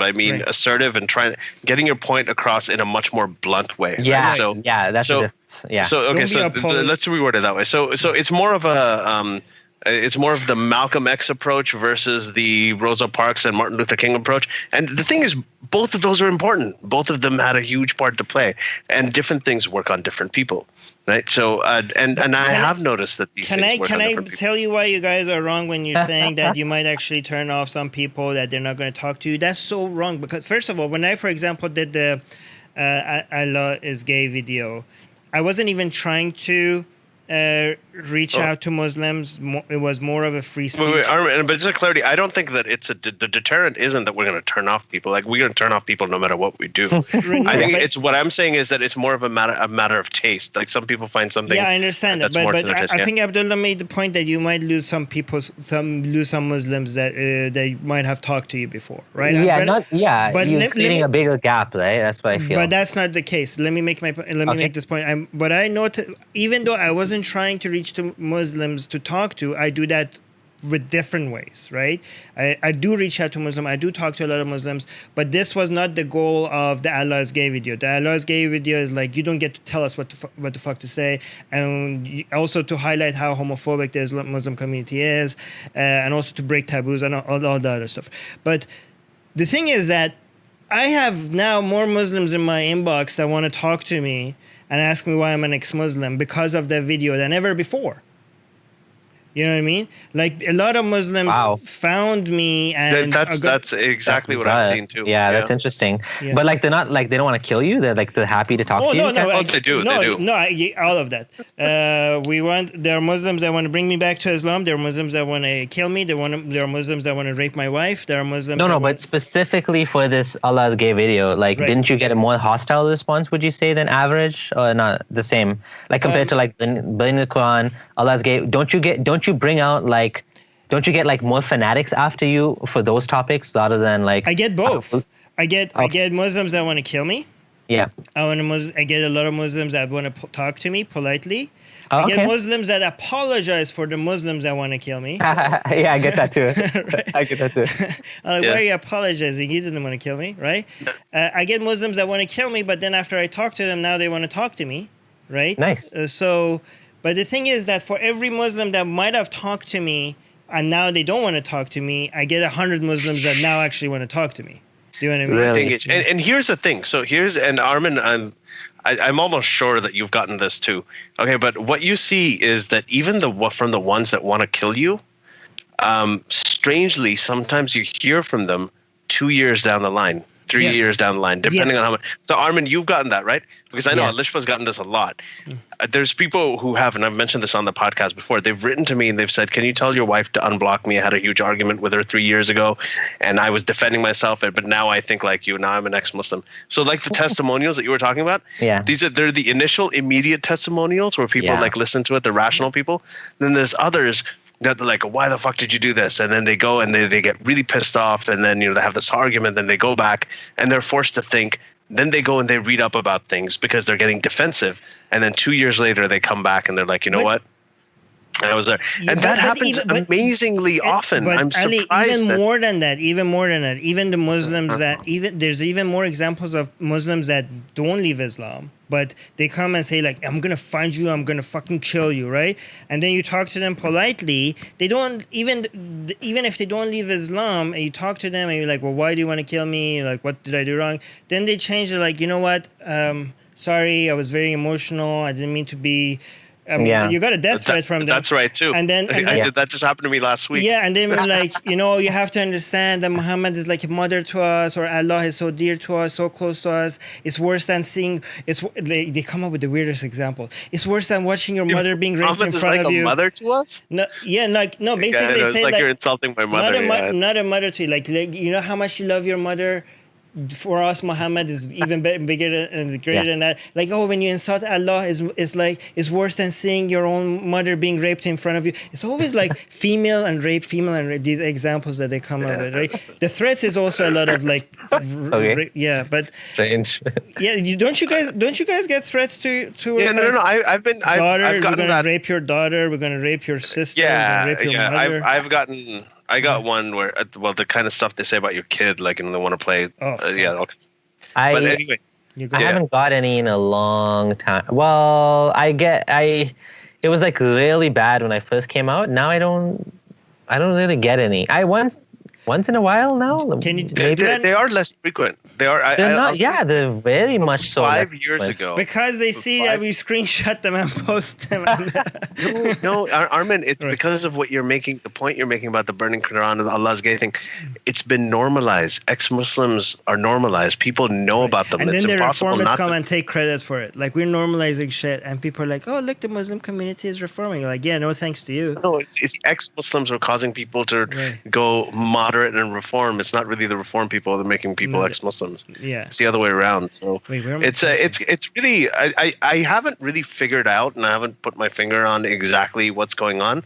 But there's been an amazing acceleration of this stuff. And again, I'm saying this is somebody, like, I started writing for HuffPost in 2008. So it has been exactly 10 years. And I've been talking about this stuff. And the way that it has changed just in the last, I think, maybe 3 years or so has been incredible. The way that ex-Muslims have just mushroomed out of everywhere. And, Abdullah, like when we started talking and I was telling you how much I loved you and all of that in our private messaging, which I did. So I went up and I noticed that you had messaged me before, like a very long time ago. Yeah. And I had missed that. And too famous to me. I had like practically speaking, when you get like a lot of people contact you, you miss more, right? So I mean that happened. But yeah, I wanted to get in touch with you. I wanted to meet you, but somehow I didn't get a chance to actually end up meeting you. But yeah, we'll do it. Yeah, we're gonna do it. Right, so I have more questions, by the way, before we get to Patreon questions. Yep. Okay, so what do you say to Muslims that, like, let's say an ex-Muslim, an average ex-Muslim is talking to a Muslim about why Islam is wrong and blah blah blah, and then the Muslim and constantly like, well, what's your what's your academic background in Islamic studies? What's your credentials? If you have a problem with Islam, tell me the level of education that you have in Islamic scholarship, like as a way to try to undermine their credibility, them talking about Islam. What would you say? How would you say that ex-Muslim should respond to something like that? Yeah, that's a good question. I do get that sometimes. And people will say, and it, I mean, really, it's a double standard, right? Because when you join Islam, there's no expectation that you need to know anything. And you just like blindly believe now that Muhammad is the messenger of God and Allah is, the Lord of the universe, based on maybe something that sounded nice or some similarity to your previous religion of Christianity or Ismailism to Sunnism in my case. But like when you leave Islam, suddenly you need to have a PhD, you need to know Arabic, you need to know like the inside out. Yeah. And I think like the Quran just to make your point, you're saying like why do they have the standard you have to be a fucking scholar to be able to leave Islam, but they don't have the same standards when somebody wants to join Islam. But yeah, go on. Exactly. Yeah. And, I think the Quran does a good enough job all by itself, even without the hadith, of showing you that it's not from the creator of the universe. Right. And I think it's clear enough that I don't need to tell anyone that I'm an Islamic scholar.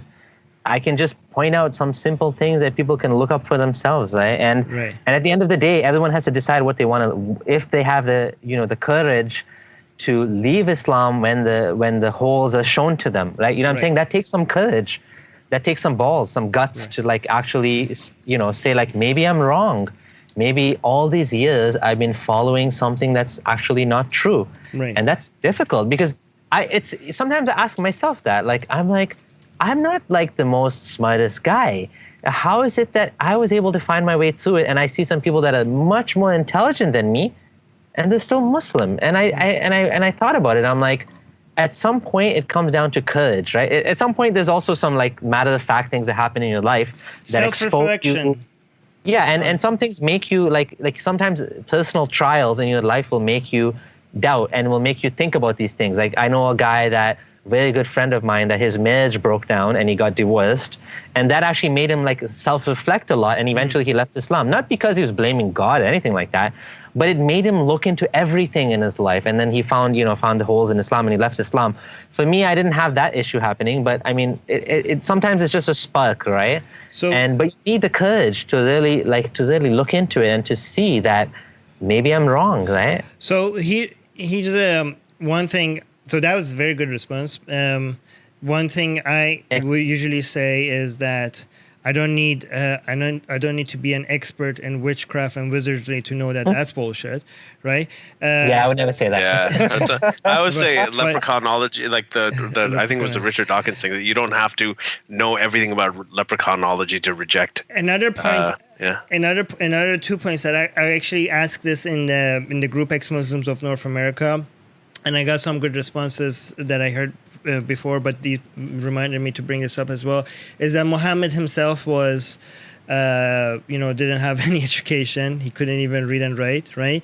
And another thing is that the Quran itself mentions that this is a clear message. There's a verse message that is, this is a very clear and obvious message. So it should be like, if people think that you need to be a scholar to be able to decode the Quran, it goes against the universality of the message for it to be for all men, for all time.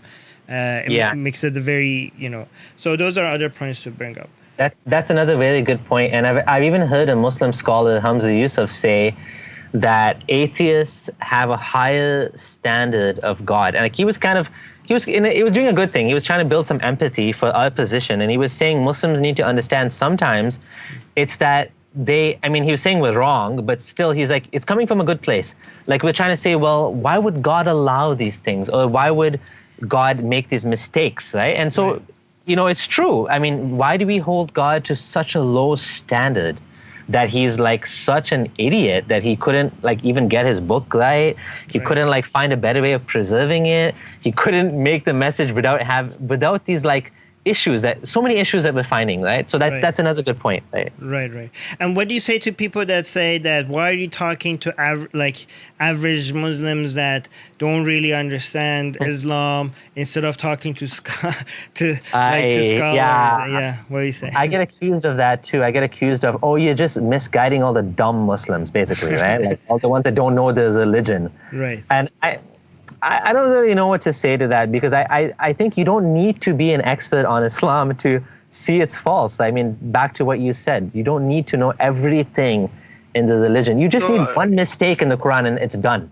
Yeah, and how much do you need to know about Nordic mythology to reject it? Yeah, exactly. How much do you need to know about these people? They've all rejected Hinduism. None of them have read about it. They don't. They haven't read the Vedas or any of the scriptures of Hinduism. Right? They haven't read. They've rejected all of these other faiths. They've rejected all of the ancient mythologies without knowing like Greek mythology, without knowing Greek. They've rejected there's so many different. This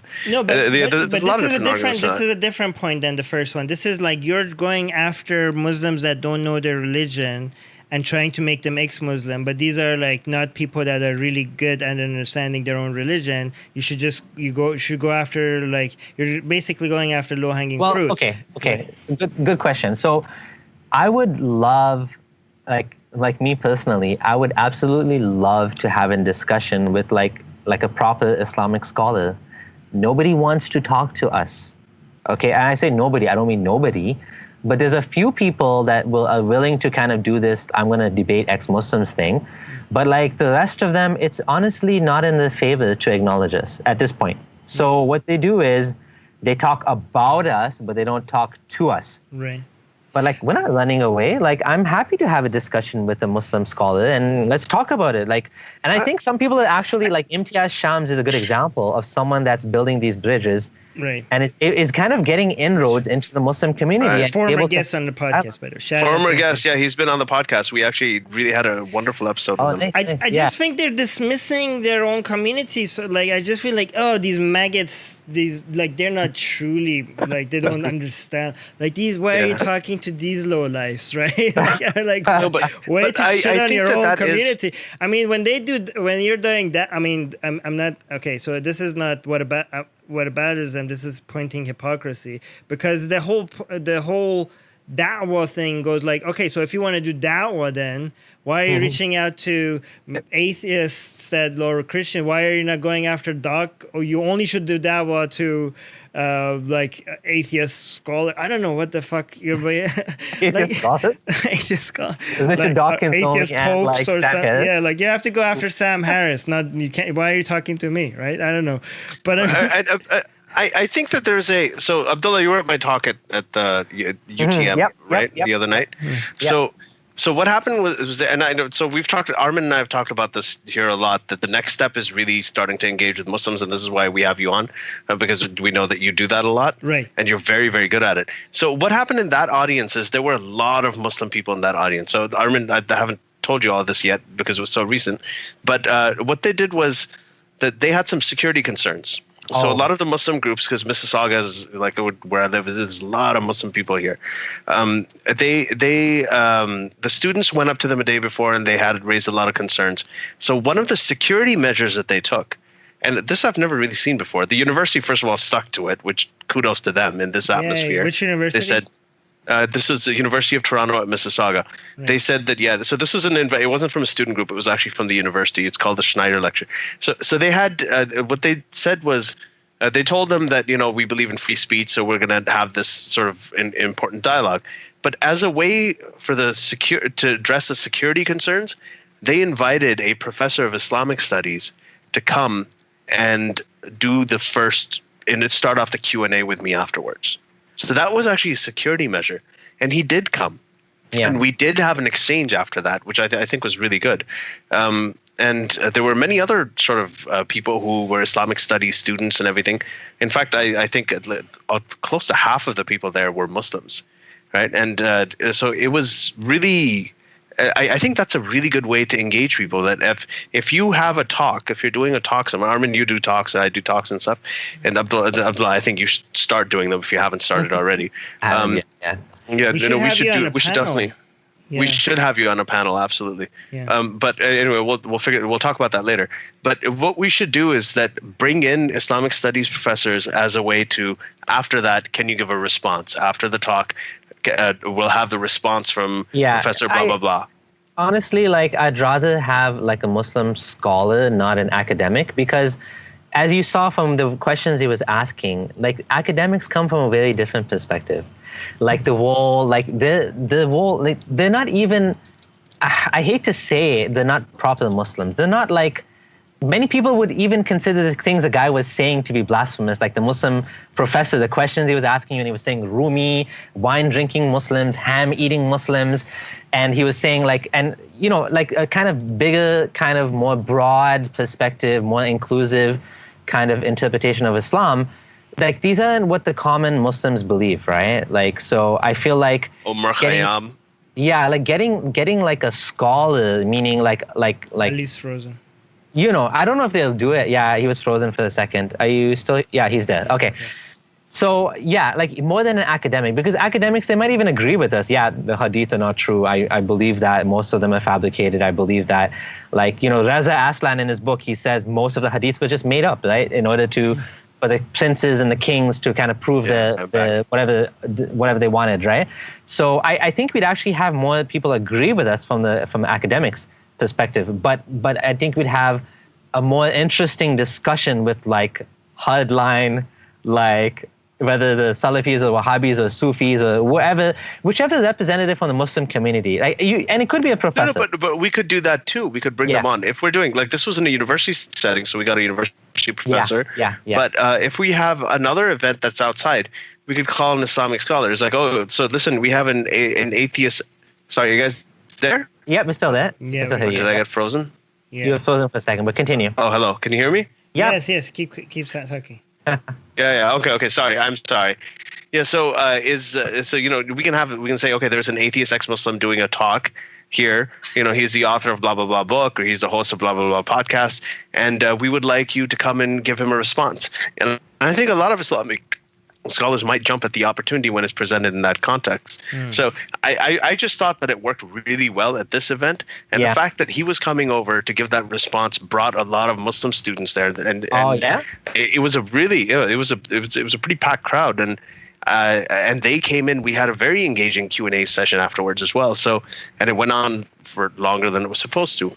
So I think that that could, just in terms of how to engage with Muslims, this was an accidental discovery. Obviously, they did it for security reasons, but I think this is something that we should try to do in the events that we do too. Can you spell it out? Like just having some high-profile Muslim scholar, representative of the community, I would say. Representative of the community. Like supposing Armin, supposing you come to Toronto over here and we do a talk. Supposing I'm doing a talk, right? Like the I did the other night, and there's the title and it's been promoted and people coming in, and then we say that, and we talk to an Islamic scholar. We're like, this is a talk that's happening. We'd like you to come, and after the talk, we want you to conduct the Q&A, right, with the speaker, and to give a bit of a response before you start the Q&A. And, whether it's the imam of the local mosque or whoever it is, Islamic scholar. And then when they come in and they say, okay, I'm going to be going over there and I'll be talking to this guy, that'll bring more Muslims into the audience as well. And it'll actually result in some sort of engagement. So in this case, it happened with the professor and it worked that way. And I thought it worked. It was actually one of the most enjoyable things I've done. So I think that that's an approach we should explore. By the way, guys, we need to address Patreon questions at some point. Okay, let's do that. Abdullah, do you have anything else to say, or should we just go to Patreon's questions? No. Let's do the questions. Yeah. All right. Should I read them out? Yeah, go ahead. Okay, hold on. Let's start from the beginning. So Abdullah. Okay, so Stephen is asking, your recent video asking Muslims if we can criticize. I already answered that. Oh, you already answered that? Okay. This is about the Sydney video I did in Australia. But go on. Yeah. Okay. Yeah. Okay, so Carol is asking, this is a question to everybody. I teach at a school where a colleague wears a hijab. How do I discuss in my classes the topic of Muslim women taking off their hijabs without making it seem like a personal attack on her? The topic of Muslim women taking off the hijab. Okay, so who wants to take this? Should I speak? Oh, you mean like women in Iran that they're taking their hijab off? Yeah. Yeah. I mean, go ahead. I have to think about this. Yeah. So the way, and I've actually talked about this to audiences where there were a lot of hijabis, and I have talked about how there are a lot of women who have ideological problems with the hijab. There's a lot of people who wear the hijab for identity purposes. There are some people who are confused, like they're wearing the hijab, but they have ideological issues with it. They rebel against their parents. Why are you making me wear this? But when they go outside, they're concerned about being part of the Muslim community, because of the rise of Trump or whatever. So they'll say that, that's why I wear the hijab. There's many complicated reasons for it. So I'd sort of set up that context and really frame it as a thing. Because we're going over time. So Ali, shorten your answers. Okay, so I'd frame it as a thing of choice, right? If a woman wants to wear the hijab, she can. If she doesn't want to, she doesn't have to. But nobody should be forced to wear it. And unfortunately, the majority of women in the world who wear the hijab are forced to wear it in countries like Saudi Arabia and Iran and so on. I just understand that way. Okay, let's move on really quickly. No, wait. Hey, I work in a library. Hey, Ali, stop. All right, let me just quickly answer. First, I think you have to see if. Go ahead. I think there's a delay, Ali. Yeah. I think Ali's delayed. Ali, there's a delay in the audio. First, you have to see. Oh, I'm not saying anything. This is like. Oh my god. This is so, Ali, a little bit delayed. Like 5-6 seconds. Maybe go. Maybe end the Skype and then come back in. Okay. But. Okay. Yeah. So. I'll come back. Yeah, come back. All right, so can I talk now? All right. Yeah. So I suggest first figuring out if they want to talk about it, right, before you talk to them, right? Just see if, maybe it's not. The first step is to see who wants to have a conversation. The worst thing you could do is make somebody feel uncomfortable. I mean, we do want to reach out to people, but we want to reach out to people that are okay with us. I mean, I don't want to force any content on people, right? Like when we put our content on our website and our YouTube and our Facebook page and our then people come and find us, it's them coming to us. But if it's in a workplace area and then you going into somebody and talking to them about something, I think maybe now they're not in a position to not hear your opinions, right? So first make it known, maybe ask is that, hey, I have some questions. Are you comfortable with me talking to you about it? And if not, then just don't talk about it. What do you think? Is that fair? I don't think. Right. All right, good. This next question. Where's Ali? I'm here. Oh, yeah, you're Can here. you hear me? You're very small. I have to make you bigger here. Hey, what the? That's personal. All right. Yeah, no, I forgot. All right, next question. Harris is saying, Harris Sultan, who's also one of my favorite guys nowadays. Abdullah Sameer, what are your views on our friend Flying Donkey? Something I don't know. What was the question again? It's an inside joke. He's we had a friendly disagreement about. It goes back to a lot of the things we were discussing about, certain topics which I think, which we disagreed on whether it's a good topic to bring up, like the pedophile thing. For example, Burak, one of the common things non-Muslims will say is, you guys believe in a flying donkey, ha, ha, ha, like that, right? So we had a disagreement, me and Harris Sultan, about this topic. But I think we actually agree more than we disagree. And there is a point where you can make that point and you can say Muslims believe in a flying donkey. But I do feel a lot of times the point is kind of lost because from my perspective, it's no different than saying, it's funny to me, especially when a Christian says you guys believe in a flying donkey, because you guys believe in the Lord of the universe, killing himself on the cross, or something like you can come up with so many absurdities. Right. All of it is all of it is like snakes, that, right? rib, exactly. Birth, living inside a fish. Yeah, there's so many things, and so the flying donkey thing, it's kind of like ha ha, it's so easy to pick on. Right. But it's like technically God could do that if he wanted to. So I don't see it as a good point because it's one of the consequences of believing in the religion. It's not like a point of faith per se. So I just feel like it's not the best point to use, but it has its uses. Let's put it like that. Muskel is saying, when Muslims leave Islam, do any of them still hold on to any of their Muslim culture and old beliefs? When I decided to not care about being Catholic anymore, I never pay any attention to religion. After becoming an atheist, I now say religion is poison and very cultist. It depends on people. I know some Muslims that are not Muslim anymore. They're ex-Muslim, and they still want to do. Less. I would say less Muslims want to keep anything cultural about Islam. I notice a lot of Jewish people that don't believe still more than anybody else keeps part of the culture. Christians mostly keep Christmas and some other stuff. Some of them still go to church even though they don't believe. But I think Muslims have been more hurt by Islam, I think. And I think the bad experience Muslims have with Islam makes less Muslims want to keep any of their experience. But there are still some Muslims that want to keep part of the culture. But I think I've seen it less than other people that leave religion. And we even know Muslims ex-Muslims that can't even stand anything Islamic, right? Remember Yasmin, when she was hearing Quranic verses, she would actually cover her ears because she couldn't actually hear it, right?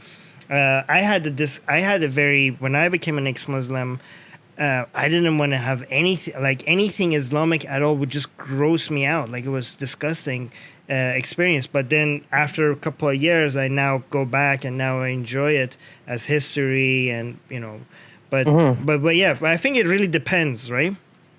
Mm-hmm. Yeah. I want to add something really quick to that, and I'm going to reference again Phil Zuckerman, who wrote a book called Faith No More: Why People Reject Religion, and he talked about, and I've mentioned this here before, he talked about mild apostasy versus transformative apostasy. Mild apostasy is something like me. I had generally an accepting family, so I still take part in Eid. I still take part in parts of Ramadan. I still, my wife and I still go to Jamaat Khana sometimes because she came from that tradition, has a similar family background. But we are privileged. There are many other people, like Armin said, Yasmin, for instance, who came from a background of transformative apostasy, where they were oppressed by the religion. They were forced to starve during Ramadan and fast. They were forced to pray. They were beaten and so on. And they're triggered by those memories, and they don't want to have anything to do with it. So there's a lot of diversity among ex-Muslim experience. Last question by Kirill. Abdullah. Wait, Abdullah, do you have anything to say to that? Or? Oh, yeah. Yeah, I think it's different for everybody, and I do feel like if you're living in a majority non-Muslim country, you're much less likely to be doing the cultural things of Islam per se. I just saw a comment by Harris. Yeah, so like I'd say, like, honestly, it varies from person to person. There's no harm in it, like, if you feel okay with it. I do think that when people leave Islam, sometimes they feel so traumatized by it that they want nothing to do with it, and I feel like, it's kind of probably a natural thing that happens. And eventually, as time goes by, you kind of calm down a bit and you're like, okay, it's fine. At the end of the world, if someone says, Yarhamukullah, whatever, like, it's not the end of the world, whatever. Okay. Like, part of, yeah. Harris Sultan is saying Abdullah Sameer still has some Muslim in him. He said he still washes his ass. Actually, I think that's the only good thing about Islam. I still can't, to this day, I still can't believe that people don't, just only wipe. But I agree. Yeah, the water, it's important. You got to get some water in there, especially if you're a little hirsute. Basically, actually, that's the only good thing that we kept from Islam, I think. Kirill is asking, Abdullah, did any of your family cut ties with you when you left Islam? And if yes, how did you deal with it? So I have a longer kind of explanation on my blog. If you want to check it out, because we're kind of running late now and I am falling asleep. But yeah, it's on abdullahsameer.com if anyone wants to check it out. But in a nutshell, just quickly, I'm lucky. Most of my family is very liberal and nobody cut ties with me. So I'm very lucky, very blessed. I was able to come out openly as an atheist, and I just told them and they were like, okay. For the most part, like, my brother is very religious, and so he wasn't very happy about my decision and he had a hard time with it. Is he still religious? Yes, very much so. But other than him, you made him religious, and now he's religious. Yeah, and you're not. Unfortunately, I was involved in that. Yeah, it's kind of interesting. I think we were talking about before how, like, all of this stuff it's all bullshit and it's all bad and stuff. But when it comes to family acceptance, I think if more ex-Muslims had families that were, even if they were religious, they were the kind of religious where they accepted them, then I think that's a good start, because that at least lets us in the room. So anyway, that's something I just thought of. But anyway, listen, we're going to, before Abdullah falls asleep, go ahead. He's falling asleep. Armin? Where can people find you? Yeah, exactly. So I'm obviously on Twitter and Facebook and all that, but the main way to check out my stuff is on my blog, abdullahsameer.com.